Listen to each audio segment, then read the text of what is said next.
Those of you who maybe only recently learned about narcissism, you may be surprised to know that, yes, the narcissist is intimidated by you. But of course, they try not to reveal this directly to you. And instead, what they do is they switch it around on you. They try to intimidate you in all sorts of ways. And they do it deliberately. They deliberately try to provoke you because they're already on that wavelength. They already feel intimidated by you. And they don't want you to know that. They don't want you to know that you have this power over them. I know we talk about how we are under the narcissist spell a lot of times. But yeah, you may be surprised to believe that they're actually under a spell of our own. One that we don't even know we are placing them under. We don't even realize that we're putting them under this spell because it's not deliberate. We unconsciously do it. We're not deliberately trying to provoke them like how they are provoking us. It's something that just happens just by us being ourselves. And that's what we're going to talk about in this video. Is how we are unknowingly intimidating these narcissists. These narcissists are secretly intimidated by us. And that's why they react in the ways that they do. But initially, what is it that causes them to get around you? How do they end up in your presence? Because normally, you think about it, if you're intimidated by someone, then how do you end up near them? How do you get yourself close to them? If you're intimidated, if you are overwhelmed by their presence, then how do you get near them? How do you get close to them? Well, that's just it. Narcissists, they have a method that they use to get close to a target who they are intimidated by. A target who they may appear to admire, but really it's more envy. They envy us. They desire to take from us. And so what they do for them to get close to us, near us, they've got to be unaware of themselves. They must lack a sense of their true self. They must disconnect from themselves and their true emotions.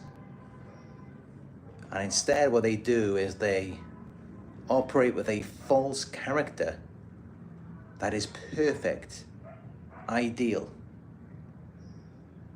And not only that, but it's similar to you. It's just like you.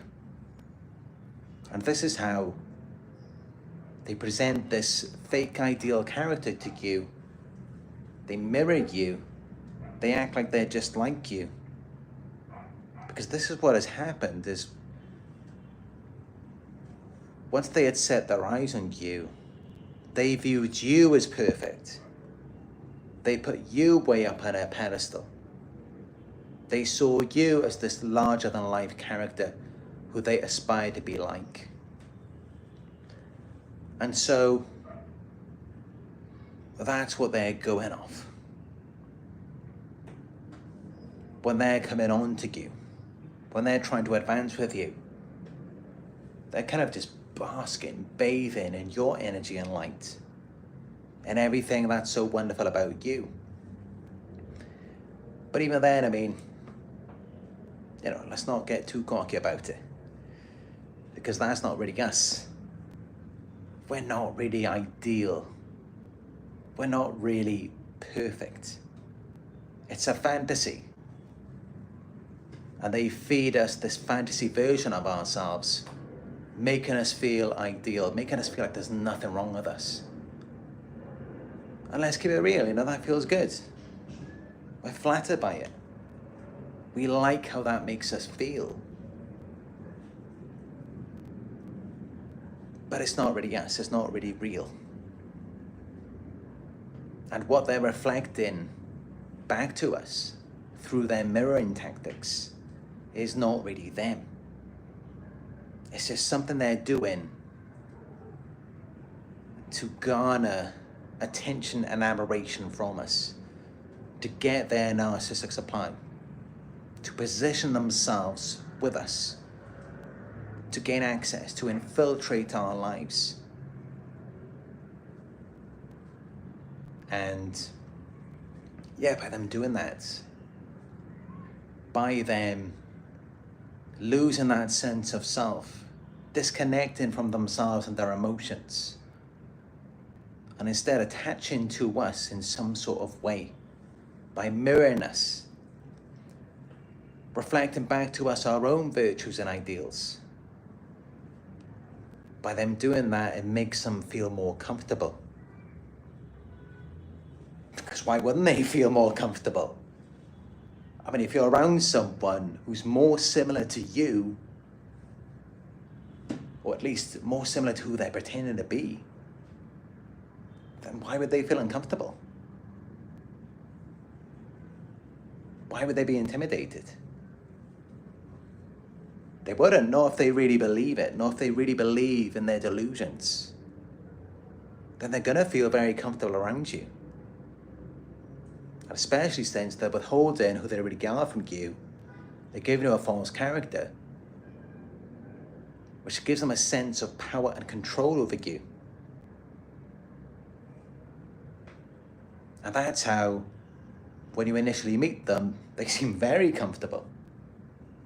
They seem very charming and charismatic, because they're just giving you a mask. You're not even getting the real them. And this mask appeals to you, to what they assume that you will be interested in, after they've already studied you. And this is how we can then mistake it for true confidence, charisma, charm. This is how they get in with us. This is all a part of their manipulation.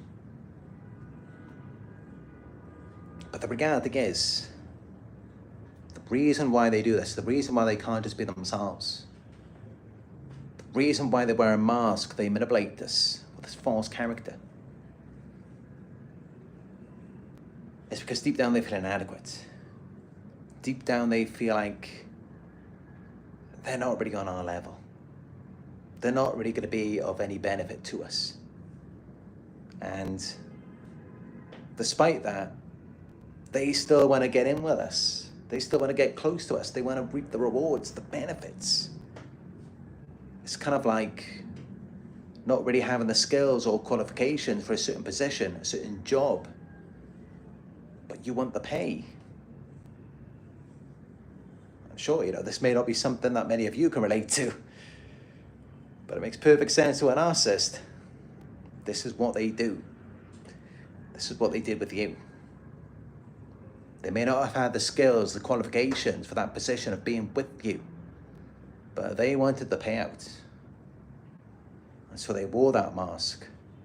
They reflected back to you what you wanted to see, what you were looking for in a relationship. And then that's how they managed to get in with you, making you believe that they admired you, and as though they admired you because they were similar to you, because they were about what you were about. When no, in reality, they envied you. They wanted what you had, what you possessed, to be theirs. They wanted your qualities, your characteristics, your money and possessions. They wanted all of that for themselves. But also, what helps to relieve their pain what helps to relieve their insecurities, their feelings of envy and jealousy, is keeping you close to them, keeping you attached, hooked on them. That's what helps them to relieve their insecurities. That's what helps them to relieve their feelings of envy and jealousy. Because think about it. A person can really only be envious and jealous and feel insecure if something is separate from them, if something is more at a distance from them. If it's close to them, if it's within reach, if they've got their arms around it, what are they going to be envious or jealous about? Why are they going to feel insecure? They're not. And this is why you don't notice any feelings of envy or jealousy or insecurity at the beginning. Because they've got their arms right around you. They've got you right where they want you, under their spell. It's only when you start to push back, it's only when you begin to demonstrate your strength and independence that they then begin to feel the separation. And that is what reignites their feelings of envy and jealousy that they initially felt before they got involved with you, before they love bombed you. It resurfaces their insecurities. This is why narcissists do not like your strength and independence. They resent it. Because if you are strong, if you are independent, then they cannot control you.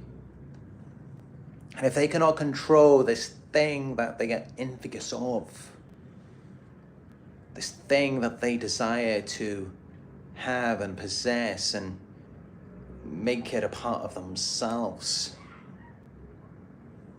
if they are unable to do that, then they begin to feel insecure. Why do they feel insecure? It's because you are just a prop. You are just an object to them that they use, a tool. And it's a form of escapism. It aids them in avoiding, reflecting on their insecurities. And that's why they want to keep you as their little toy, their little plaything, and keep you as close as possible, so that they don't ever have to look at themselves.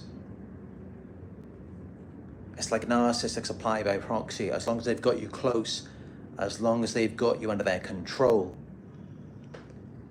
they feel more secure, more confident in themselves. Because you are really just a distraction from themselves. They don't have to worry about themselves or how they feel. They don't have to worry about their unresolved traumas. Because they're more focused on you. They're more focused on getting your attention, admiration of how you're making them feel. You're validating the false self. And they keep you dependent on them with the love bombing, the compliments. Some cases, maybe giving you money, buying you gifts. All of these things keep you dependent on them like a child. And it feeds their ego. It makes them feel important. Sometimes it can be the other way around as well. Sometimes you could be the one giving them money, buying them gifts as a codependent, and it may give you a sense of purpose too, but also it gives their lives meaning, and it acts as a distraction for them. But this is why they despise your strength and independence. They do not want you to be strong. Because if you're strong, then you don't need them. If you're independent, if you're strong, that means that you're secure within yourself. This is why they want to keep you reliant on their validation. They want to keep you focused on money, possessions, image. They want to keep you stuck in the rat race, chasing an endless dream, because that's how they keep you insecure. Now, this is why in the love bombing phase, they're all in with you, all trying to help you to succeed, help you to be better, help you to become what appears to be the best person that you can be. Because they know that's exactly the very thing that's going to keep you stuck. It's going to keep you trapped. It's going to keep you dependent on them. And yet many of you, you mistake it for a genuine, supportive person who really just wants to be there for you.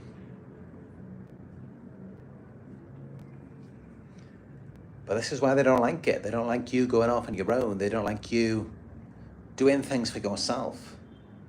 They've always got to be a part of it.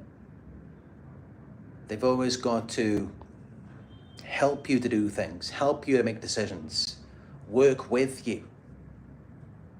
So you can never have your own separate life. And it's very suffocating. It's like, all right, I appreciate the support. And maybe, you actually have helped me here. You have done some positive things for me. But I'm still my own person. I like to do things my way. I have my own routines. I have my own way of doing things. I don't like someone having complete control over my choices. Even if they do mean well. I still just prefer to be my own person. Yeah. You try and tell that to a narcissist.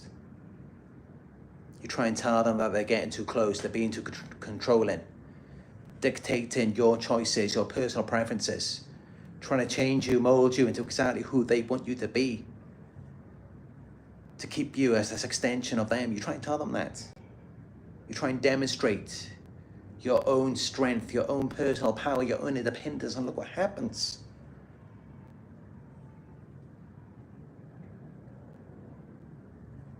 And not only that, but you point out anything that they're doing wrong. They expect you to view them as perfect. In their minds, they don't make any mistakes.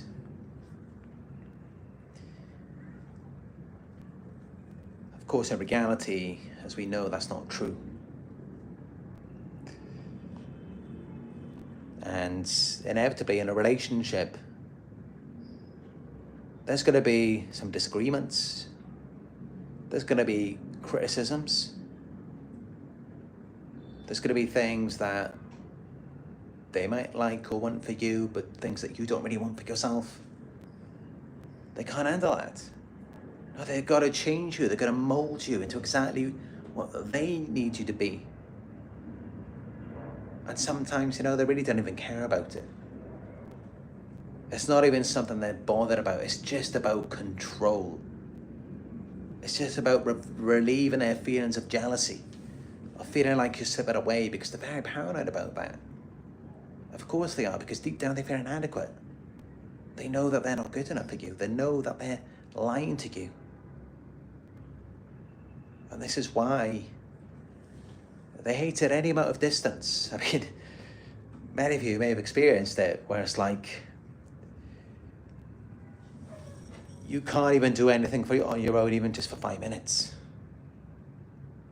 You can't leave the house, you can't go out anywhere. They're on you, they're blowing up your phone. They're sending you lots of texts, asking you where you are, what you're doing. You just can't go anywhere. They are suffocating. This is what they're like. And this is why your strength and independence is so intimidating to them. Because as we know, narcissists, they are not strong. they present an image of strength, but it's really just to compensate for the weakness they feel inside. And they're not independent. They probably can't even go a day without a source of supply. So when you're demonstrating things that they lack, initially, they admire your strength, they admire your independence, they hope that it will rub off on them. But that's just it, because your strength and your independence are two things that they may like, but they're also things that they will never have. They're things that will never be theirs. Because the nature of their disorder is that they will remain weak, they will remain dependent. It's just the nature of their disorder. Why would they need sources of supply, excessive external attention and admiration? Or why would they need your strength if they already had these things for themselves? They wouldn't need it. This is why they need someone to supply them with these things, because they're never going to be strong. They're never going to be independent. And that's just the reality of it. And that's why your strength and independence intimidates them. Thank you for the donation, so what?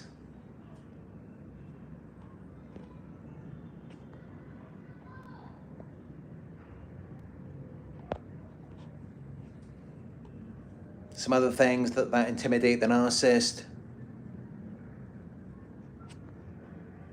are your kindness and empathy.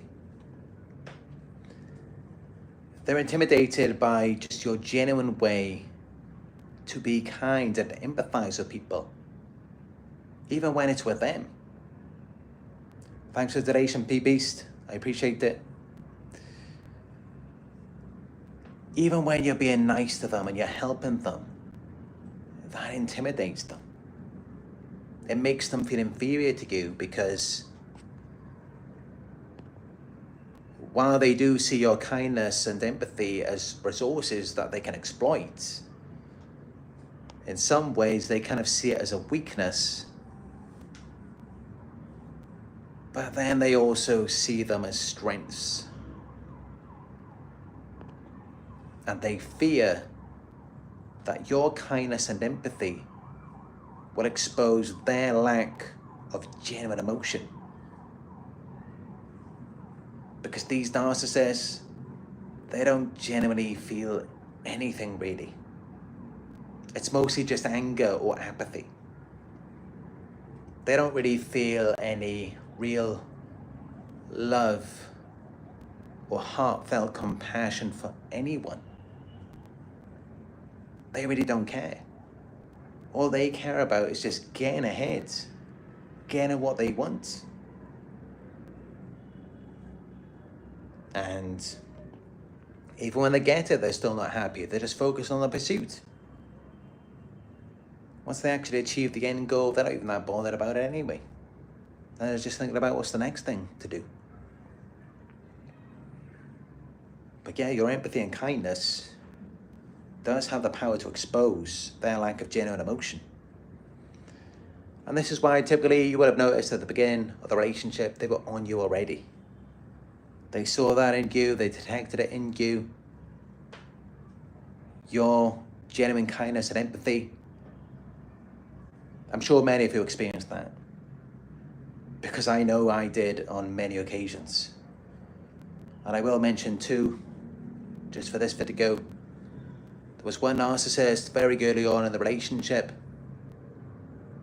She just brought up some scenario to me of how she would donate money to the homeless. And I thought it was kind of strange, kind of random.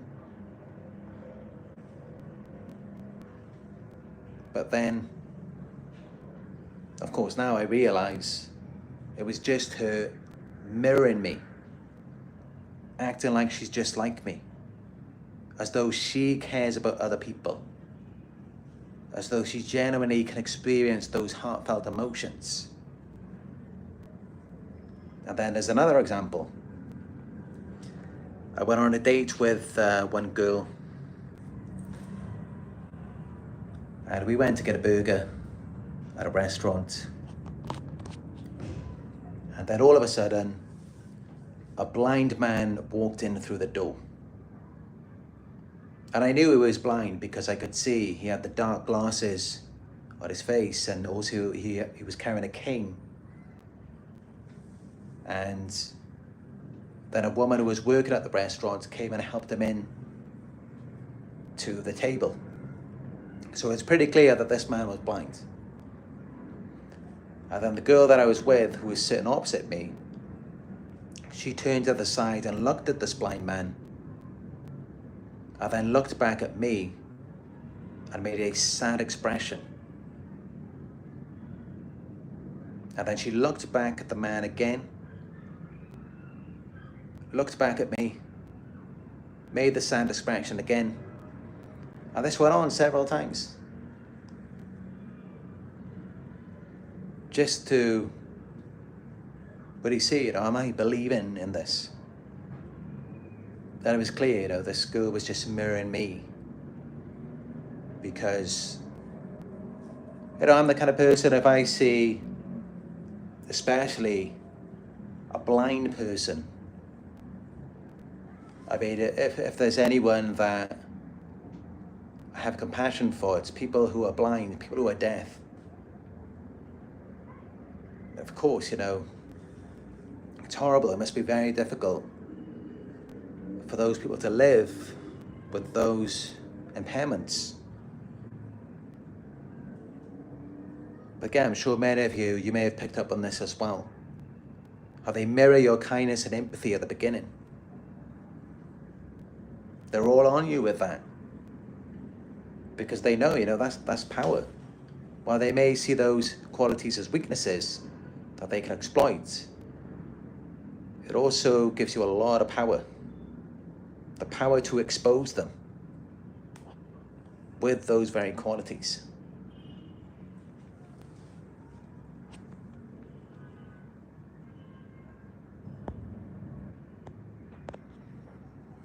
Another thing that intimidates these narcissists is your authenticity. Your authenticity contrasts with their false self, making them feel inferior. And this is a big part of it. This is a big part of why they're intimidated by you. Because, the whole thing with their disorder, with their narcissism, is that they're meant to be this larger-than-life character. They have to view themselves as superior, grandiose. But it's like, hold on a minute. If you're really superior, if you're really grandiose, then why do you have a false self? Why do you have to wear a mask? Why do you have to manipulate people? And of course, this is something that they can just forget about sometimes and not have to think about it. But when they're with someone like you, who is authentic, who's genuine, who's true, it does make it cross their minds. It causes them to think about this. They do actually kind of think about it for a moment when around you and when they have to witness your authenticity, just your natural being. And it does make them think, why do they have to put on an act? Why do they have a false self? And of course, they then conclude that it's because deep down they feel inadequate. And this is how your authenticity really intimidates them. It makes something inferior to you.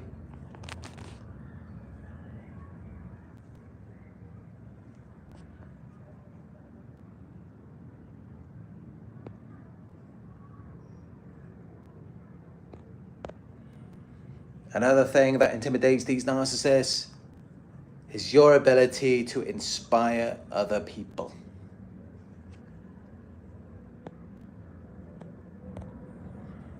Narcissists hate it when other people look up to you.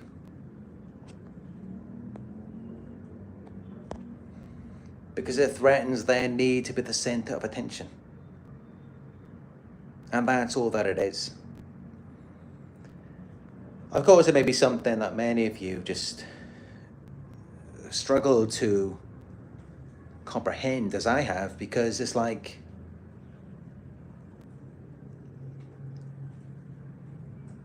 you may, wrong switch, you may have a certain job, you may take time to help people, and yet it's like the narcissist feels threatened by that. They feel threatened by your ability to inspire other people. And, you know, you may try showing them things. You may try to give them examples, evidence of how you have inspired people, how you have helped them. To try and make it so that they're not always making everything about themselves. But that's not going to work with them, because they genuinely do not care about anyone else. And in fact, as many of you may have experienced, they will discredit you, they will sabotage you, they will ruin your career, they will ruin your reputation, in which you may be using to help people. They will ruin that for you because they genuinely do not care about other people and the ways in which you may be benefiting them. They genuinely couldn't care less. What's always at the forefront of their minds is getting attention. And it doesn't matter who you are. It doesn't matter if you are an entrepreneur, if you are a doctor, or even if you're curing cancer. The narcissist will feel threatened by that, by your ability to help and inspire other people. And regardless of the scale of the amount of people that you can help, or the degree in which you can help them, regardless of any of that, they will gladly sacrifice it all for attention. Because that's all they care about. And yeah, this is what makes them very dangerous people. It's that quite literally they only think about themselves at the expense of not only you, but everyone else as well. Everyone else, doesn't matter who these other people are. It doesn't even matter if the people that you are helping and inspiring are also people on your level. So let's say, as an example, if you're in a certain field and you may be running a company, you may have a YouTube channel, you may be working with athletes or doctors, many of them, who also have a high position and are highly influential and work with tens of people, hundreds of people. The narcissist will still sabotage it all. Not only for you, but for the hundreds of people that you're working with. And for the hundreds or thousands or even millions of people that they're all working with. They'll just blow it all up. Because their priority is getting attention above all else. Above the entire world. Even if you're curing cancer, in their minds it's like, so what? I mean, it don't even cross their minds. This is what narcissists are like. They quite literally couldn't care less. Some of them who are lower on the spectrum They may hope that no one gets hurt. But if people have to get hurt, then so be it. That's how they see it. So even those who are lower on the spectrum are still dangerous. They don't have to be malignant.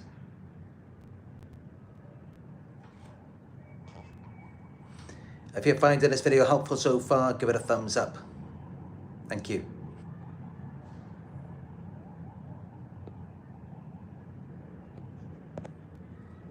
Another thing that intimidates these narcissists is your intuition. At first, they may dismiss it, but then once you start seeing through them, then they turn against you. Because your intuition about them threatens and intimidates them. Just the very fact, the very nature that you are onto them. That you suspect something in them. That you view them as questionable. Intimidates them.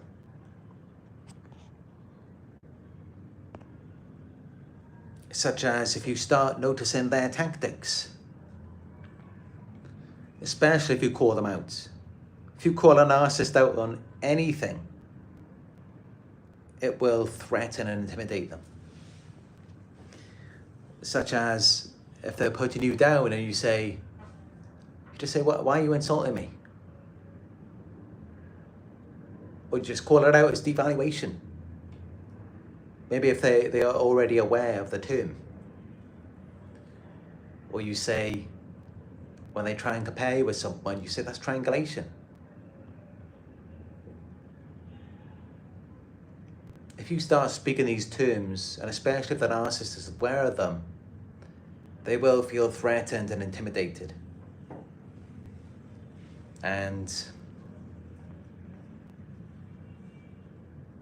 even just things like, if you say they're insulting you, they're bullying you, they're coercing you. Narcissists do not like it when you point it out.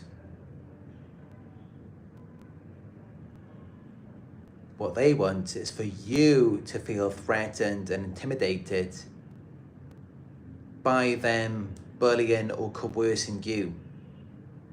That's what they want to see. They want to see you cower in fear or feel ashamed. But if you call them out on their tactics, if you just say, no, I know what you're doing. You are bullying me. You are insulting me. You're trying to make me feel bad about myself. If you point that out to them, then it just destroys what they're trying to do. And then instead of them being able to deflect it onto you, they are then forced to go within and accept themselves and what they're trying to do. Thanks for the donation, Canadian Math Dude.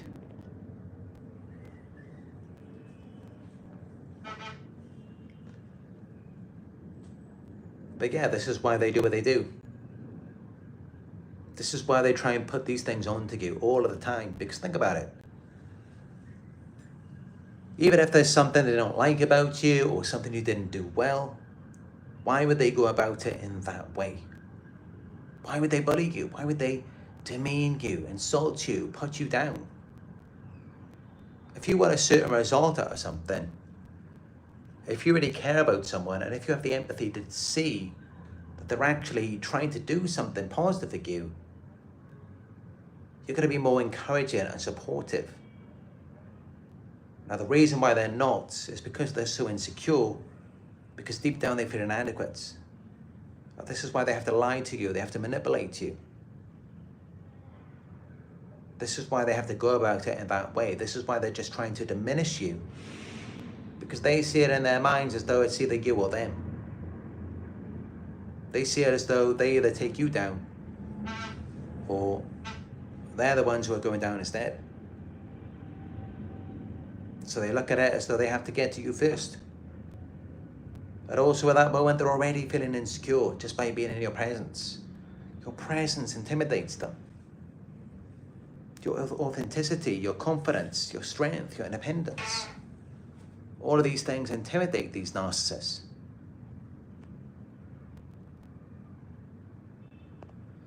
And let's not forget your emotional depth. I mean, yeah, they are fascinated by your ability to feel deeply, as many of you do. But ultimately, they fear what they can't experience or control.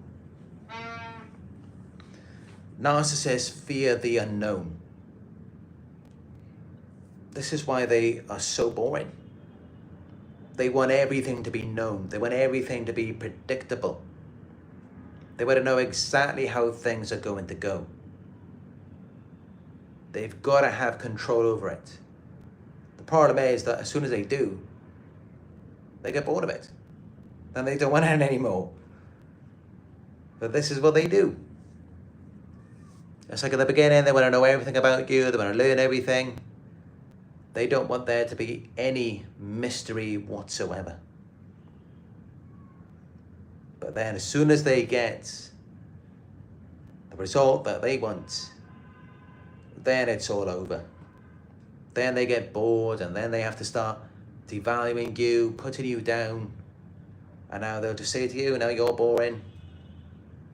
Now you are just nothing like what they thought you were going to be. And now they've got to seek out a new source. They're going to have someone else to assign for fun now.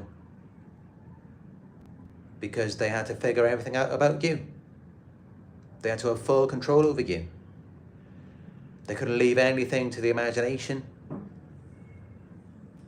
They had to know anything and everything. And they just create their own demise. Not giving you any space. Being so jealous, controlling, possessive. I mean, come on, how can you find any thrill, any enjoyment in that? Not just you, even them. How can they? If they just keep you stuck at home, never let you go out anywhere, never let you have any friends, any enjoyment, any hobbies or interests of your own, where's the excitement of that? How are they meant to find any joy or fulfillment in you? If it's like they know everything they need to know, there's no mystery to you. You're not allowed any time to do anything for yourself. Anything that's outside of their control. And so this is how they get bored of you so easily and quickly. Because of that control, because they make you so dependent on them. And it's like whenever you want anything, you've got to go to them, and you can't do anything by yourself. They're really just the cause of their own demise. And they are the reason why inevitably they then have to seek out a new supply. As a result of their own actions. They really just bring it on themselves. And it's all because they feel intimidated. And this is why there's really just no genuine relationship. There's no real connection with them, because, you know what? Sometimes that's just an essential part of the relationship. It's an essential part of building the connection. Is that feeling of intimidation? Is that tension? And this is why when you're dealing with a narcissist, it's like there's no real tension, there's no sexual tension. It's all just completely dull. There's nothing that really arouses you, stimulates you, excites you. It just bores you to death. Because you already know how things are going to go. You already know that they're so jealous, controlling. They're going to be 10 steps ahead of you. Everything has to be predictable. They've got to know everything. They've got to have it all figured out. You can't do anything outside of their control. You can't do or say anything that they don't already know that you're going to do or say. And of course, how could that be any fun for them? Maybe initially, let's give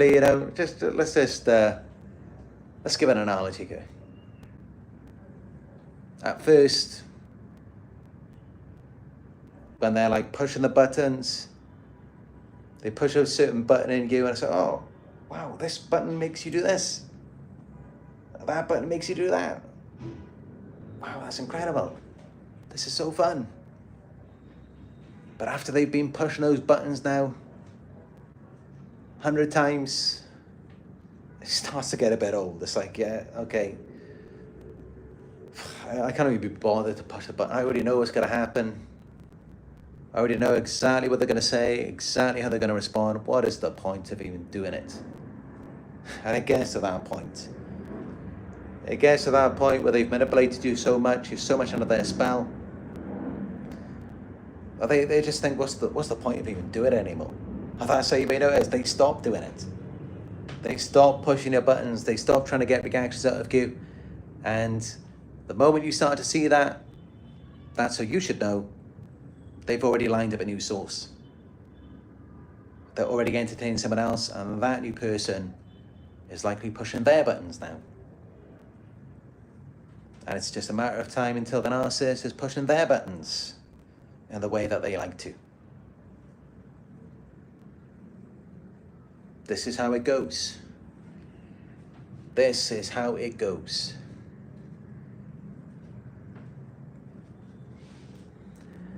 And so, yeah, they really just create their own demise. They ruin their own relationships. They destroy any sense of connection. And yeah, to just really kill any chance of any possible moods in the relationship. They just blame it all on you. They really just annihilate any sense of connection. They burn the bridge. And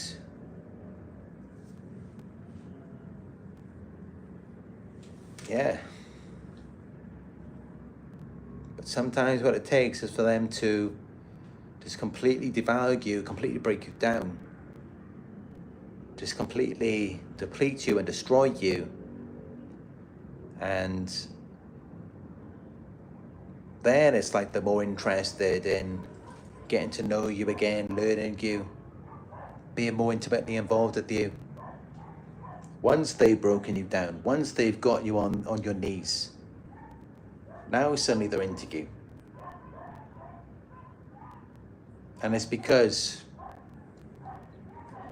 they really just can't handle that intimidation. It's a huge turn off for them. It makes them want to run away. If they can't control something directly, then they will use other means. If they can't use other means, then they'll just run away. They'll find someone who's easier to control. And yeah, it's like they wonder why they're so miserable. They can't find any joy in any relationships. Maybe that's why. No spontaneity, no mystery. What do you expect? But this is what they're like.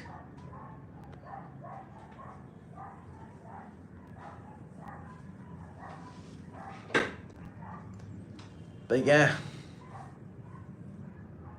this is how you know when this cowardly, fearful narcissist wants to make you think that they're off with someone else, and as though they're having such a great fun time with them.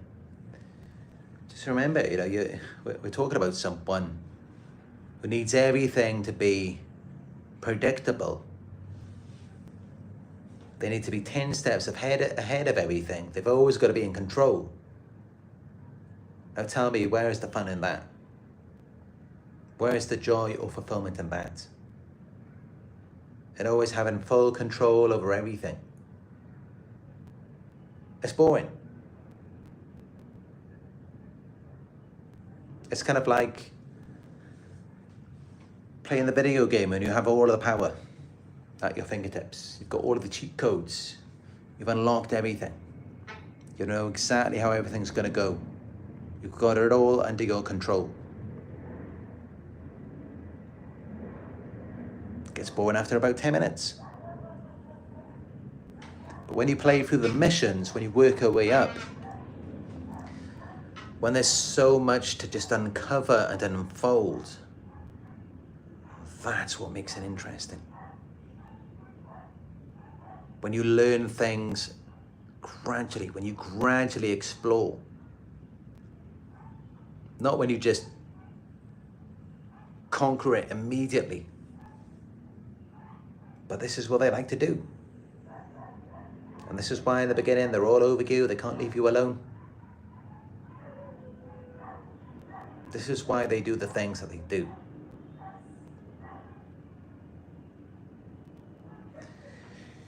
So yeah.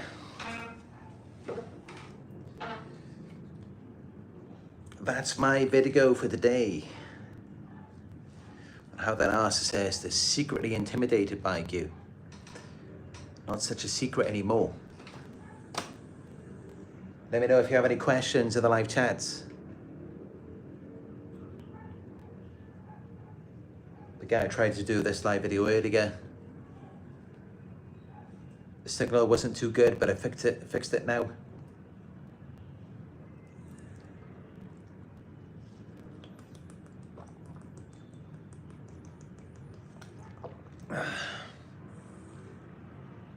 It's meant to be about 95 megabits per second, so it should be streaming quite well.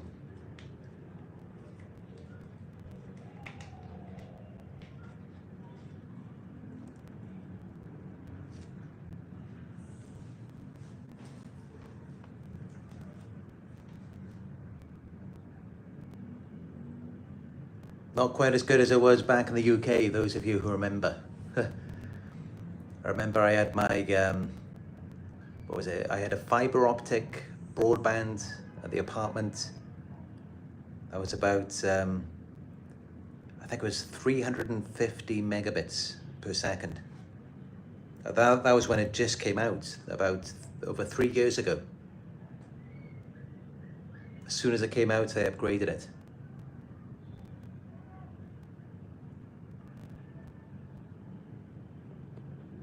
But yeah, this is good enough for streaming anyway.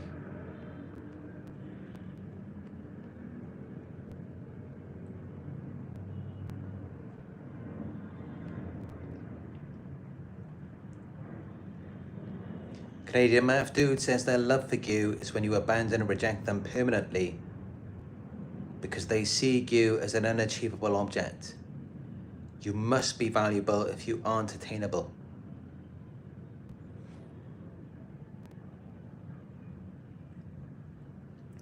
Yeah, that's it to some degree, is, you know, when you were separate from them initially, before they love bombed you, they saw you as something valuable. But also, what I would consider too is that if they believe that they can attain you, then they may see you as valuable. Because also, if a narcissist sees you as valuable, but then they also believe that no matter what they do, they'll never be able to attain you.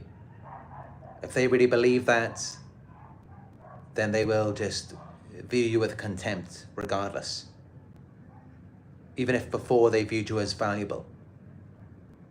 And this is why they go from the love bomb into the devaluation, and then sometimes even the discard. Is because even though, yes, they may see your value, they also see it as though they can no longer attain you. But yeah, they will miss you when you're gone. They will regret. They will feel a sense of loss. And of course they will, because, you know, they already got to partake in the fruits of your labor. So they know how it feels to be with you. They remember the benefits they got from you.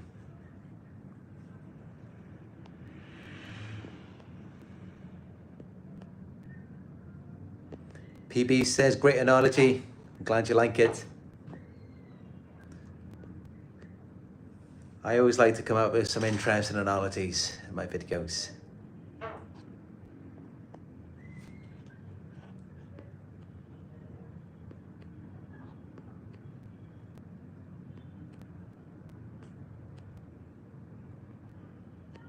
Layla says the timing of this live stream is great for me, just after 10:30 p.m. Q. Glad to hear that, Layla. Although here it is actually quite late. It's already 7:30 p.m. I did do a poll to check, when is the best time for people for the live streams. But why did I check it right now? I'm right by the laptop. So let's see. I've actually just been watching this new video on the behavior channel. Very interested in that.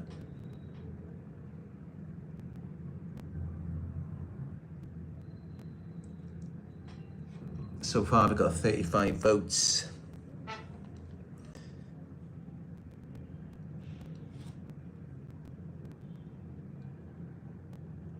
%46% vote for 7 p.m. to 11 p.m. Eastern Standard Time. So let's see what time that is, because I'm in Philippines right now. So Eastern Standard Time is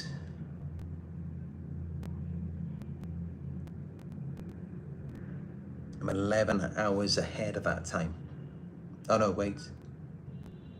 I'm 13 hours ahead.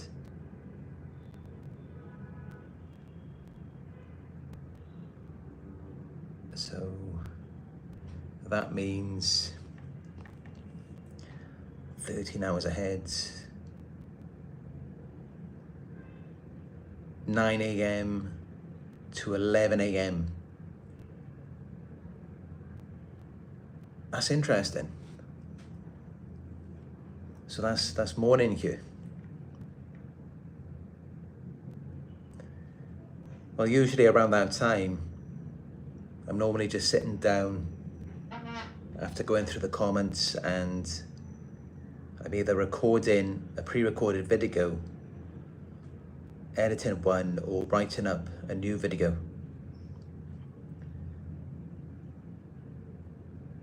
But it's interesting to see, so many people have voted that time. And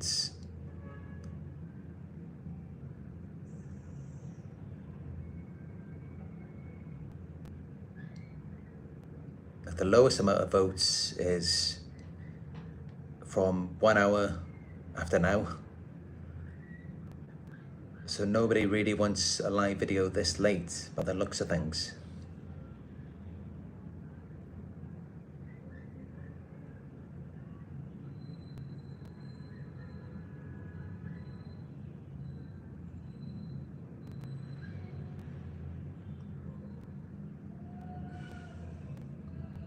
Again, it seems that the only times that I can really do from this poll are going to be 7 p.m. to 11 p.m.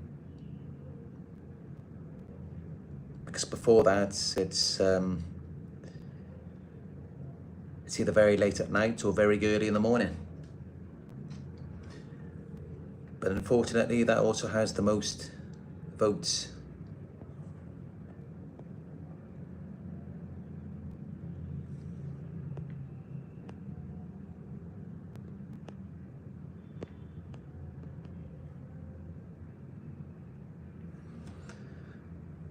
So yeah, it seems as though it is 7 p.m. to 11 p.m.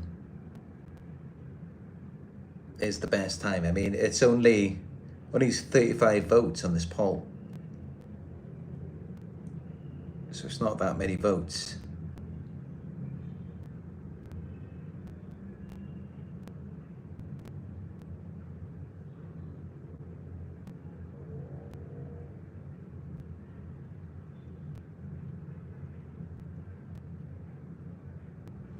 But yeah, maybe I could do a video at that time. Let's see where it goes. Because I have noticed I'm not getting as many views in my live videos as I did before. Even though I'm still doing them at the same time.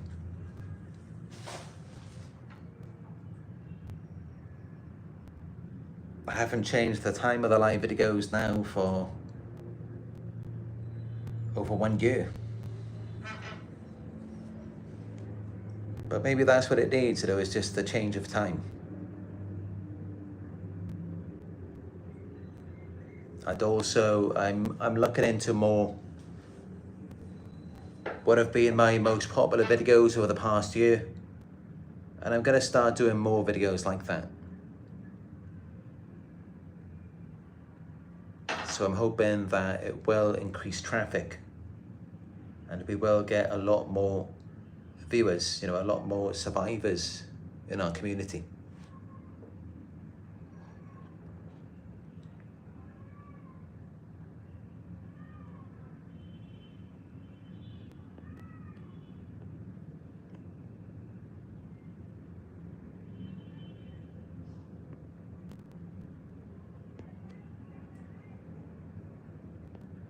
Yeah, that's good advice, Layla.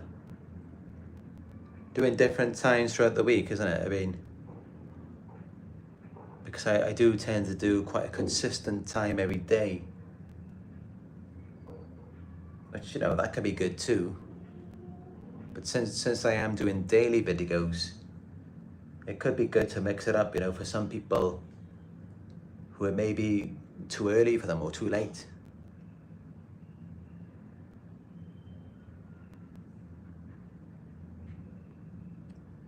PB says, YouTube has been acting.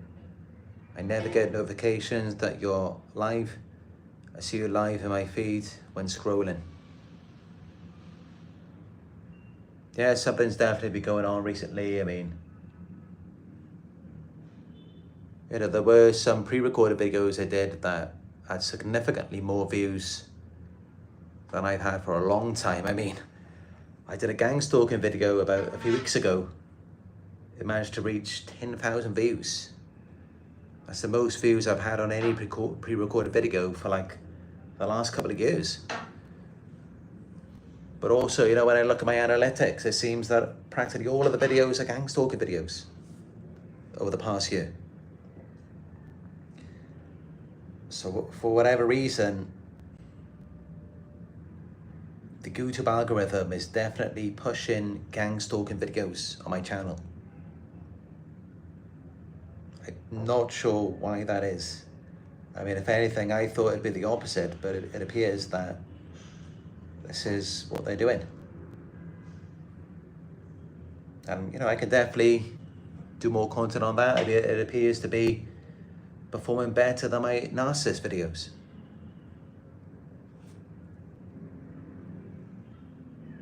I guess, you know, there isn't really many content creators, you know, with as many subscribers as I have, who are consistently talking about gang stalking. So maybe that could be helpful if I do more videos like that.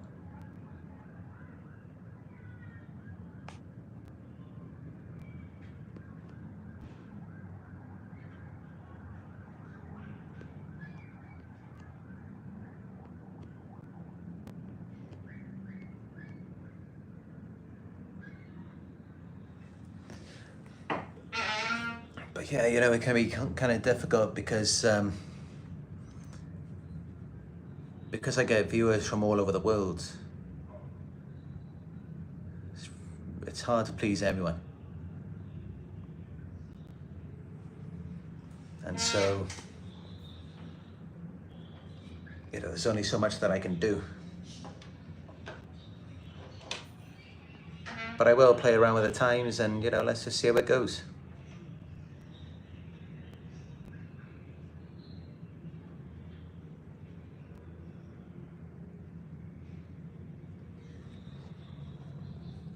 Anyway, if there's any more questions on this topic, let me know.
Canadian Math Dude says consensus right now is 7 p.m. to 11 p.m. EST.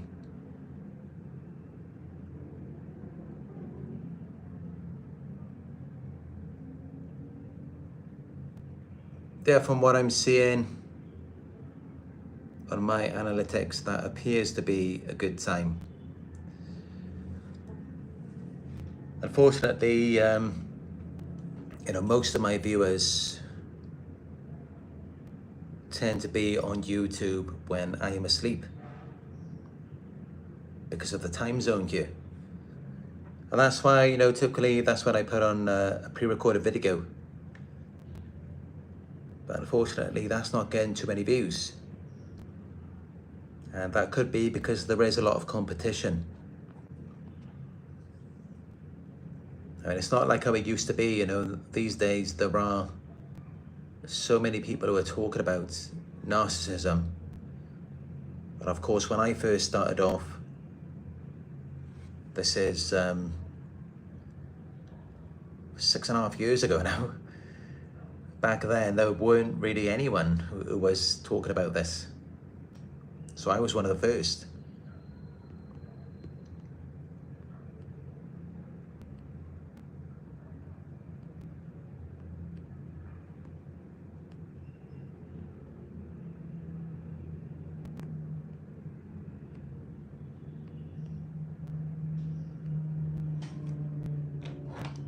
Bella Luna says, I've never heard of it. What is gang stalking? What is gang stalking? It's not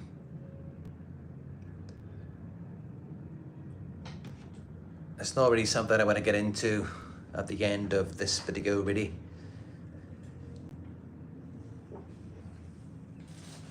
It's best if you watch one of my videos on the topic. I have done quite a few videos on gang stalking. I mean, I can give a brief description. It's really just, it's as it says in the name, it's stalking by a gang, by a group of people. So usually it's going to be by at least 2 people, or really 3 or more. And it could be from the development of a smear campaign. It could be community harassment. I mean, that tends to be what we're referring to, is more community harassment. Or it could even be something related to the government, people believe. So it's when groups of people follow you around and just harass and stalk you, and they do it covertly. It's covert harassment, targeting. So that's really just a brief description. But I have many videos on the topic that go into much more detail.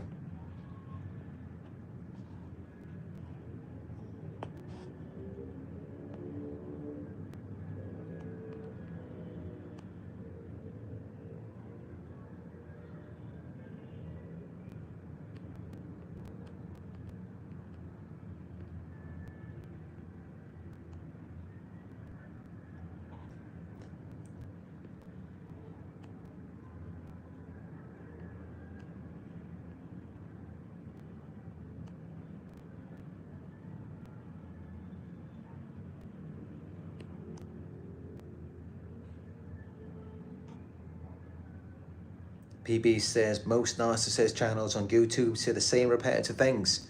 Nothing I can relate to as well as I do with your info. No, you're right, many YouTubers, there's many videos that do just repeat the exact same things. It's true. And that's why I like to spice things up in my videos and just, give a new take all the time. Because I don't want to just keep saying the same thing. And also, when I make a video, I like to amuse myself as well. So I always like to take a different spin on it. But I will admit, it can be difficult sometimes to make a video that is not only factual, but is also entertaining. Now, it's quite a difficult balance to achieve because, you know, typically things that are entertaining, they're not going to be so factual. They're going to be based off of more feeling rather than logic and reason. So it can be difficult sometimes, but then, you know, we also have to remember that our feelings are valid. And, you know, luckily when we're dealing with narcissists, the entire thing is a fantasy anyway. The entire thing is just based on feelings, and that's how we can incorporate facts, logic, and fantasy into a form of entertainment and also education. So that's kind of the beauty of this work.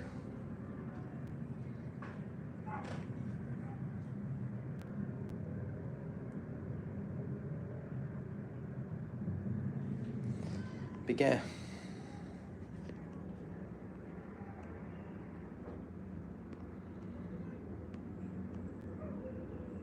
I may also start doing more videos on chosen ones as well.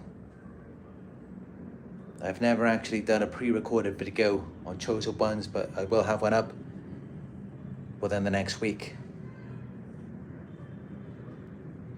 So let's see, you know, if there's a demand for it, then I will be doing regular chosen one videos.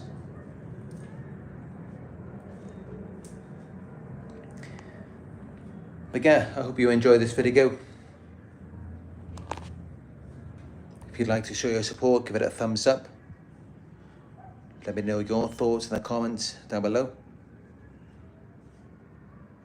If you'd like to donate, just go to my PayPal. It is paypal.me/Narc Survivor. I appreciate all of your donations, no matter how small. If you would like guidance or support on your healing journey, you can book a one-on-one by going to my website. It is narcsurvivor.co.uk. And you can follow me on Instagram. It is Narc Survivor YouTube.